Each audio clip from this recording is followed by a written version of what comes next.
Assalamualaikum warahmatullahi wabarakatuh. Perkenalkan, nama saya Muhammad Hussein dari kelas 11B, dan pada kesempatan kali ini saya akan membacakan sebuah ceramah mengenai menjaga kesehatan tubuh di masa pandemi COVID-19 sekarang ini.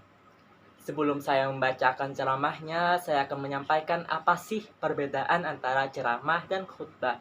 Perbedaan yang pertama yaitu terletak pada komunikasinya. Perbedaan ceramah dan khutbah yang pertama terletak pada komunikasinya. Ceramah termasuk jenis komunikasi dua arah karena adanya interaksi langsung antara pembicara dan pendengar. Sementara itu, khutbah termasuk jenis komunikasi satu arah karena informasi hanya mengalir dari pembicara kepada pendengar saja. Dan perbedaan selanjutnya yaitu topik pembicaraan.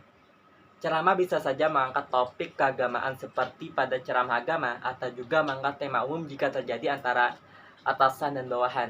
Misalnya, dan juga kalau khutbah itu hanya mengangkat topik keagamaan. Dan perbedaan selanjutnya yaitu adanya interaksi. Interaksi antara pembicara dan pendengar hanya terjadi pada ceramah, sedangkan pada khutbah tidak ada interaksi sama sekali. Dan selanjutnya itu ada pada pendengar. Pada ceramah, pendengar seringkali berasal dari kalangan umum, siapa saja bisa mendengar dan menyaksikannya. Namun pada khutbah, pendengar umumnya berasal dari kalangan keagamaan tertentu.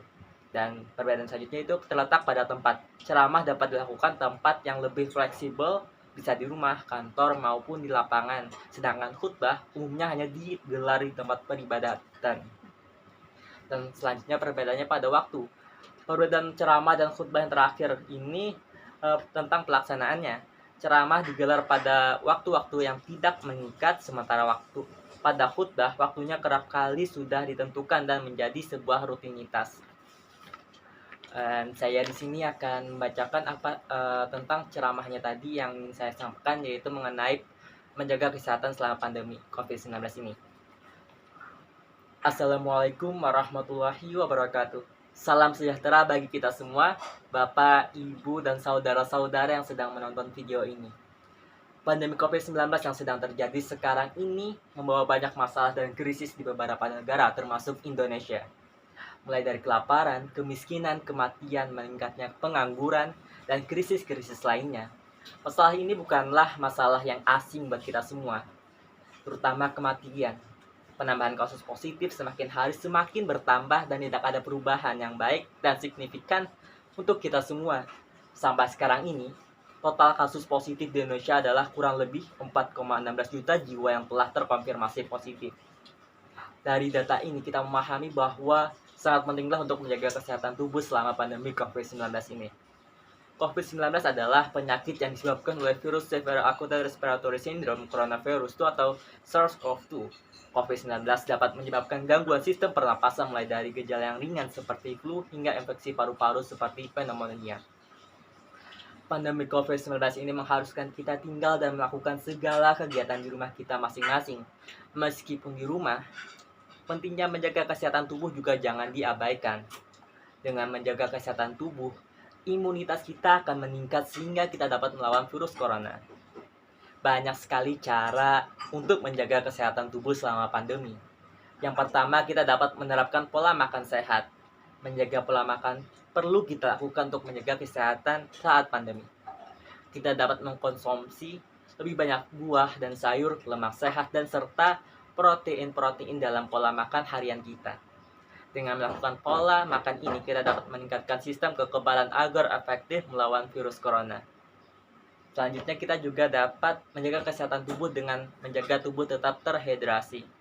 Kita harus mencukupi konsumsi air agar tetap terhidrasi. Hal ini dilakukan untuk menghindari dehidrasi, kondisi yang dapat menyebabkan sembelit dan perubahan suasana pada hati. Minum air putih dipercaya dapat membantu sistem imun kita agar tetap fit. Kita dapat mengkonsumsi kopi dan teh, namun ingat hanya dalam jumlah sedang, dan jangan lupa untuk menghindari minuman-minuman manis yang tidak menyehatkan. Selanjutnya yaitu berolahraga. Berolahraga secara teratur juga dapat memberi manfaat baik untuk kita semua, baik secara fisik maupun psikologis. Kedua hal ini dapat mempengaruhi sistem imunitas di dalam tubuh kita semua. Dengan hanya berolahraga terutama olahraga yang simpel di rumah, kita menuai dua manfaat dalam satu kegiatan seperti peribahasa sekali mendayung dua pulau terlewati, kan? Tentu saja hal ini yang efektif sebagai cara untuk menjaga kesehatan saat pandemi sekarang ini. Dan yang terakhir yaitu tidur yang cukup. Saat tubuh kita mendapat istirahat yang cukup, banyak hal positif yang dapat kita rasakan. Yang pertama, kita semua dapat menjaga sistem kekebalan bekerja sebaik mungkin untuk melawan berbagai infeksi seperti halnya virus corona. Faktanya memang ada bagian respon ilmu tubuh yang hanya terjadi saat tidur. Selain itu, cukup tidur dapat mengendalikan perasaan stres dan membuat tubuh lebih fokus saat belajar dan bekerja. Jika kita tidak melakukan semua kegiatan ini, maka kemungkinan sakit karena terjangkit virus corona menjadi sangat besar, dan jika kita sakit, maka banyak sekali kerugian yang kita dapat, mulai dari tidak bisa belajar dengan fokus sampai bekerja dengan baik pun juga akan susah. Oleh karena itu, menjaga kesehatan tubuh selama pandemi COVID-19 ini sangatlah penting untuk kita semua. Dengan kita menjaga pola makan, minum air putih yang cukup, berolahraga, dan beristirahat dengan cukup, maka kita juga telah melindungi orang lain dari sebaran virus corona. Dengan kita sehat, maka orang lain pun juga akan sehat. Yang terakhir, jangan lupa untuk menerapkan 3M, yaitu menjaga jarak, mencuci tangan, dan memakai masker.